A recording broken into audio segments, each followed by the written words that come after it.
Hi everybody, it's David Fleming here from the Toronto Realty blog, and welcome to this week's Pick 5.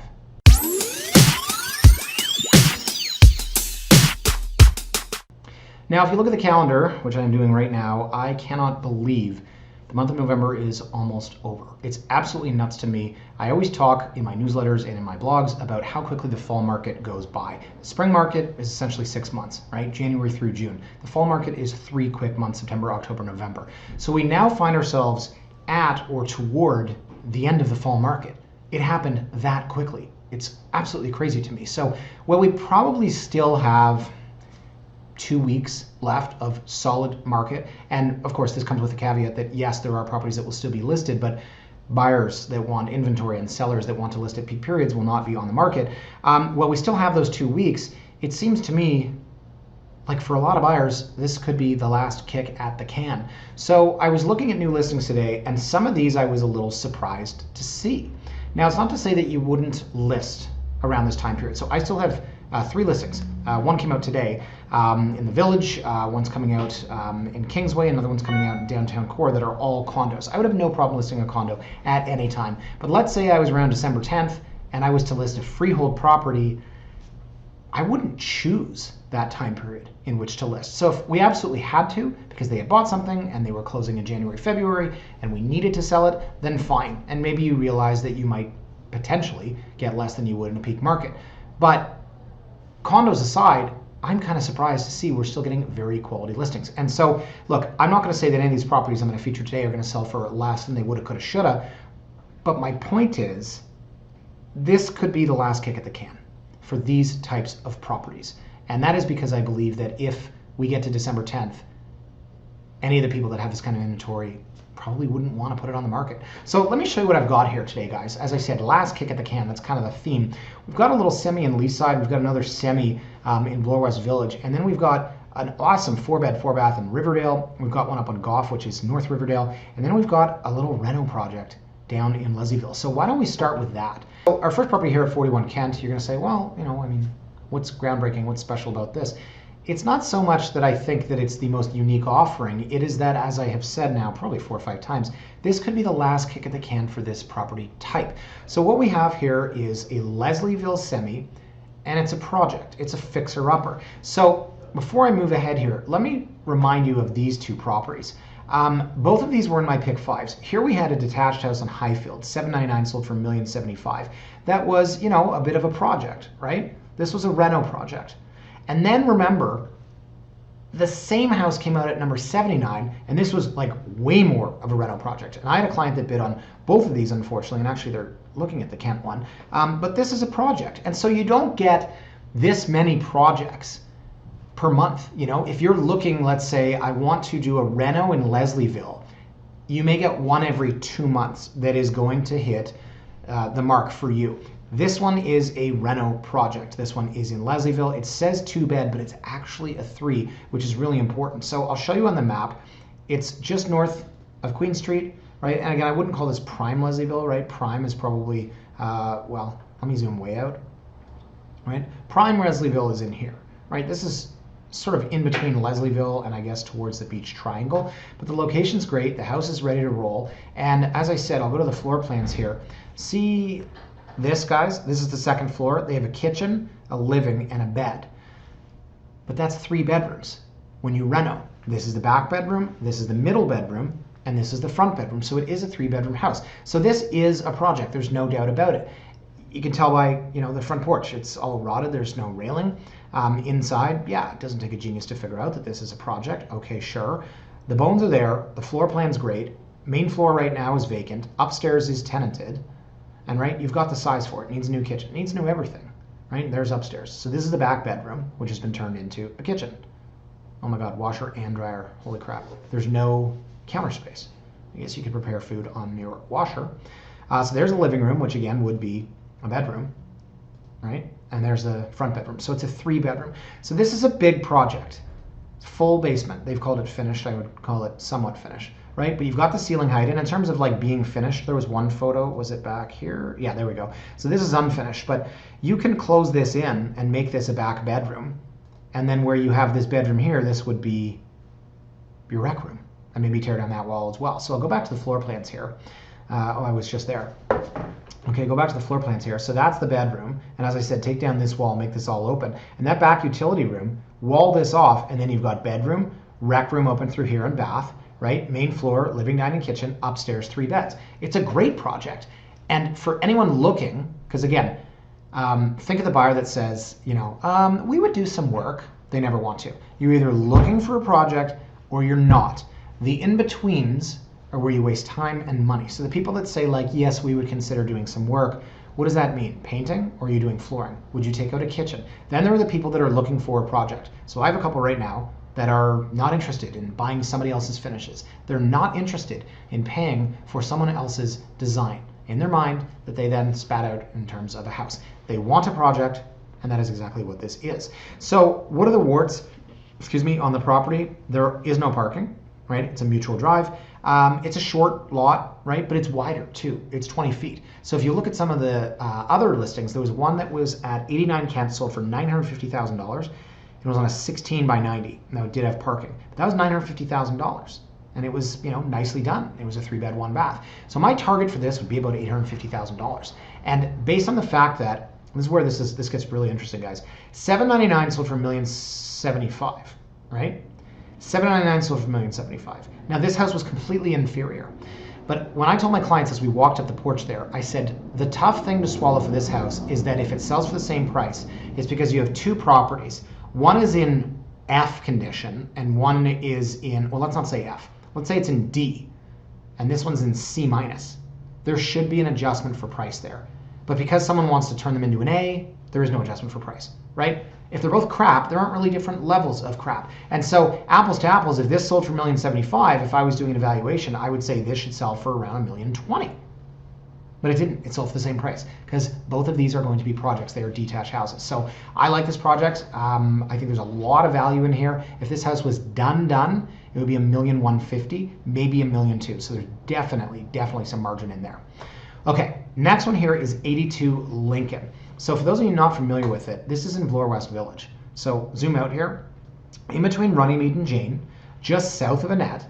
So you are still walking distance down to Bloor. I mean, you're walking distance anywhere, depends on how fast you walk and the wherewithal to actually take those steps. But this is what, a maybe 10-minute walk? So it's not like you're up here, right? When we get up here, let's say Windermere, just south of Dundas, yeah, that's a bit of a hike. But anything south of Annette is considered to still be in a prime Bloor West Village location. So you can see from the streetscape, right? We have a lot of these, this is actually detached, but like semi, and then exact same house here, detached. And then you go down, keep going, right? You've got the one detached, then you've got 2 more semis, and you've got 2 more semis. There's a real homogeneous look and feel to this street. I really like it. Those are pretty houses there. Wow, these are cool.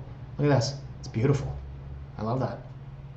Right? So I think there's a tremendous amount of curb appeal here, and the street's very popular. So what we've got is a 3-bed, 2-bath, has no parking, finished basement. It's an 18 by 100, and it's listed for $1,229,000. So it sounds like a lot of money. I mean, God, I remember Annette. I remember making an offer for 2 clients on Annette, and I think it was like $600,000.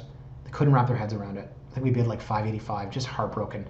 And I know every real estate agent can tell these stories. I mean, I bought Apple at $4 a share, right? I sold it for $6, so 50% increase in, I don't know, a couple of months.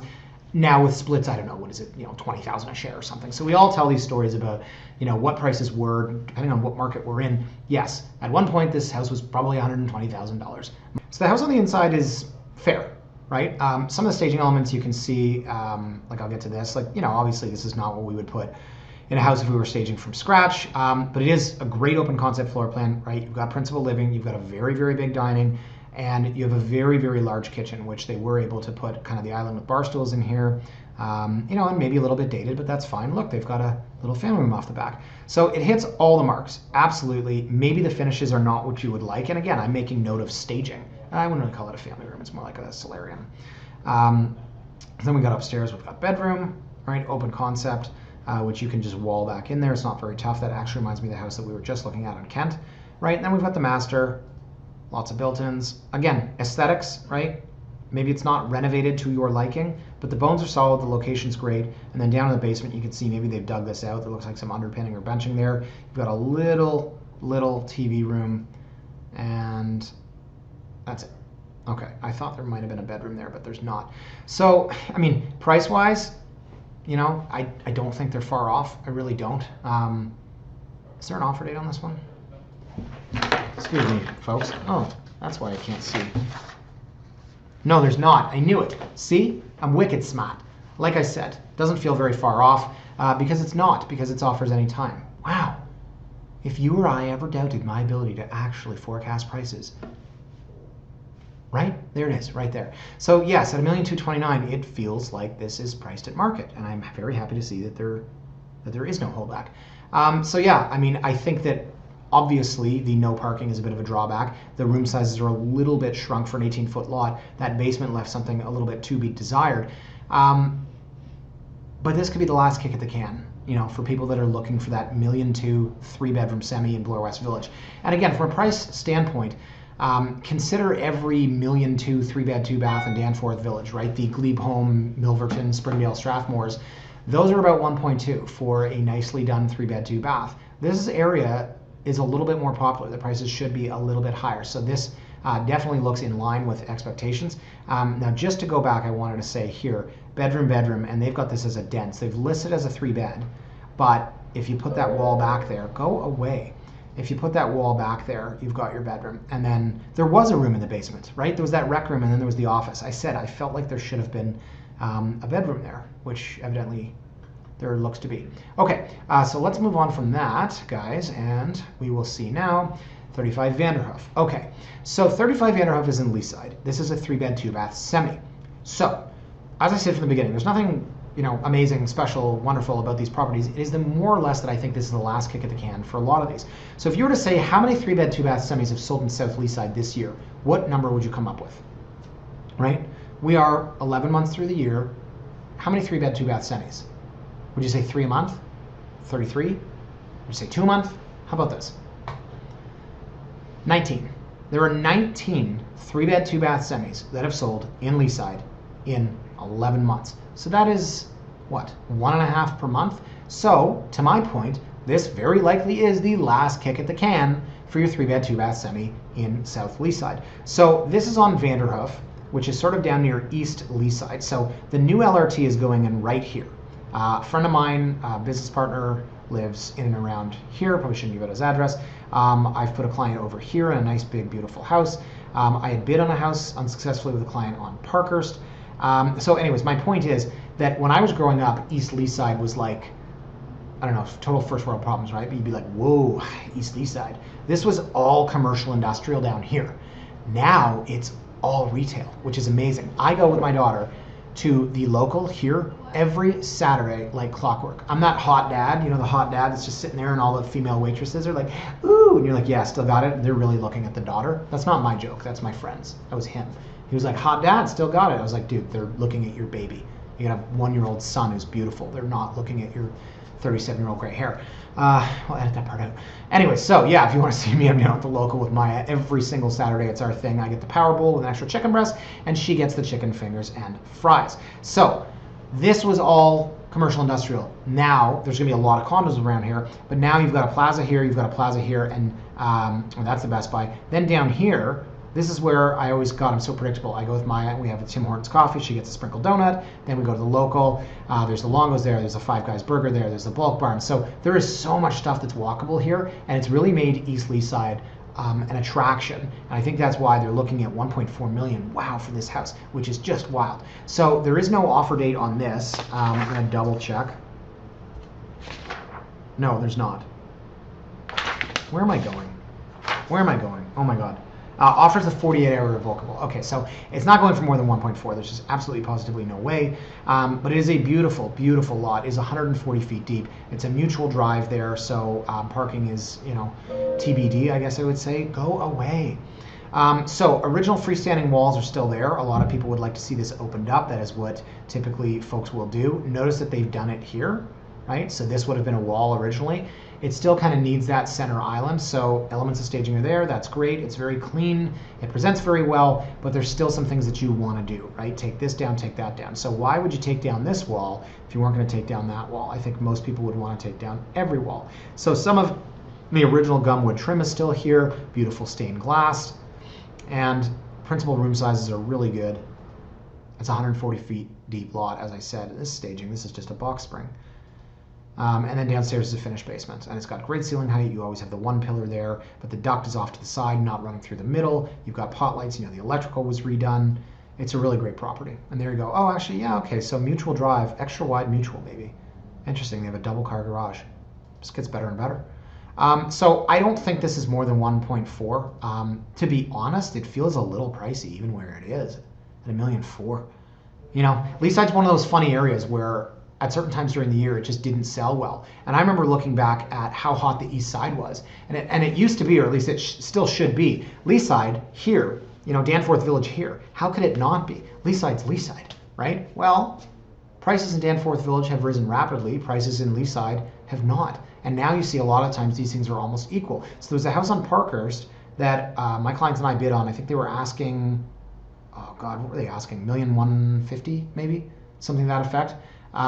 Anyways, it ended up getting like 8 or 9 offers. And it needed work for sure. It's across the street from where I grew up. But this thing at $1.4 million, I mean, no, it's not going over that. As is, it's a decent entry level. I don't want to say 1.4 is entry level, but certainly for this area, great property, great location. And again, I can't imagine with only 19 3-bed, 2-bath semis having sold so far this year that there will be another one. This is your last kick at the can for 2019. Okay, so let's move on here to 114 Gough. Gough, 114 Gough. So where is Gough, for those of you that don't know? Well, it is in, what do we call this? North Riverdale? This is interesting. Work through this with me, folks. This is Riverdale, right? Bordered by Broadview, Pape, Danforth, and Gerrard. This is Plater Estates. So what is this? North Riverdale? I would call it North Riverdale because it doesn't really have a name. You get in here and it's Danforth Village. Some people call this the Greek Village. Yeah, Greek Town. Okay, so that's what I'll refer to that as. So location's amazing, right? This is the Danforth. You don't want to be the first house in or you'll probably feel the train. We are, how many houses in? 15, 20? A-plus location. Not a lot of these come up. This is an extremely, extremely popular area, and I just want to go back to the map one more time. Maybe you don't think there's a difference between, let's say, this side, west side of Pape, between Pape and Dawnlands. It's a different area, different vibe. Houses will sell for more on the west side of Pape than on the east side of Pape. So, okay, so what have we got here? We have a semi-attached 2.5 story on a 19 by very deep for this area, 130-foot lot. It's a 4-bed, 2-bath. Now look, there's a 4-piece on the third, there's a 4-piece on the second. So when you see 2-bath, a lot of the time you think to yourself, well, I don't have an ensuite. Now, does this have an ensuite? Look, master bedroom on the third with a 4-piece ensuite. Oh my goodness. That makes a massive, massive difference in, well, on paper value, maybe not as much as in my mind, perceived value. So let's say you own a 3-bed, 2-bath semi, and there's a 4-piece bath on the upstairs, and there's a 4-piece or 3-piece with a shower in the basement. You are sharing a bathroom with your kids. So you move in and, little Sam and Trudy are 3 and 1. Okay, you're there for 12, 13, 14 years. Now they're teenagers and mom and dad are sharing a bath with their 2 teenagers. And you're like, what in the world was I thinking? Here, based on this floor plan, right, we've got master bedroom on the third with its own bath. And then you've got 3 bedrooms here with their own bath. This layout is perfect. So the location, the house, the size, the specs, the floor plan, everything. This is your last kick at the can for a house like this in North Riverdale for the rest of the year. So, for covered front porch, right? Main floor, nice principal room sizes. This is definitely not original, but I think it's very cool.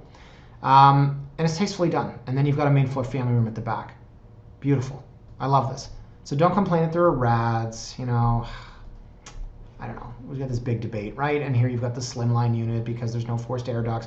So this is the master bed up top, right? The entire floor is a master, and at least they called it a half story. I'll give them credit for that, another slimline unit, because most people would call this a 3-story. They called it a half. So that is the bathroom up top. That is the bathroom that the kids will share. And then you've got the sun deck, where mom and dad will retire to smoke a joint and think, why did we have 3 kids? My dad has this saying. He goes, with respect to number of kids, 2 is great, but 3 is like 10. No? For those of you that have 3 kids, tell me, like seriously, 2 is great, but 3 is like 10. My dad told me because when you have 2 kids and 2 parents, right, it's pretty simple math, 1 for each. But then when you've got that 3rd kid, you always got to look out. Where's David? Where is he? What's he lighting on fire right now? Who is he kicking in the mouth? Not necessarily me in the early to mid 1980s. Anyways, okay, yes. So your 3 kids, you will be upstairs drinking heavily. But I love this house. I really do. I think it hits all the marks. And as I said, 130-foot lot is really deep. The main floor family room to me is huge. The extra bathroom up top. And let me go back to the floor plans. The basement is partly finished, so they say. See this lower level? Small rec room. You go down the stairs, this tiny little room, then utility, then storage too.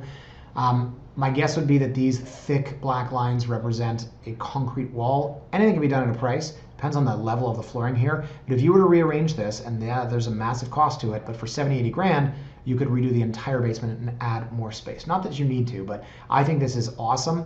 And I have a client that if this was not a semi, they might be interested. Okay, last one, guys. Moving along here, doing pretty good for time. 242 Withrow. Wow.